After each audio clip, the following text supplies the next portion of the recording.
Намирам се пред мен станция Горна баня, квартал Овча купел 2, където на метри разполагаме с двустайни, стайни апартаменти и паркоместа. Искате ли сутрин да си пиете кафето с тази гледка? А такъв апартамент с нестандартно разпределение.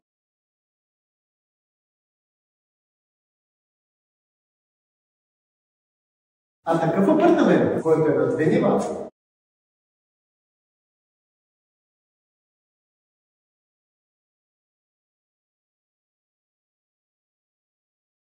В момента се намираме в апартамент 100 квадрата, 6 етаж, доста нестандартно разпределение, но много интересно. Човек с добра визуализация може да направи прекрасен семейен дом и много красива тераса.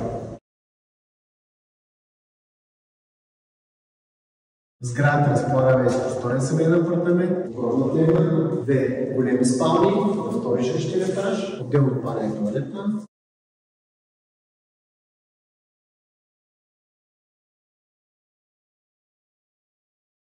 За комфорта на вашия живот в тази сграда разполага с паркоместа, с директен достъп към сградата, за да не се чуете вечер къде да паркирате.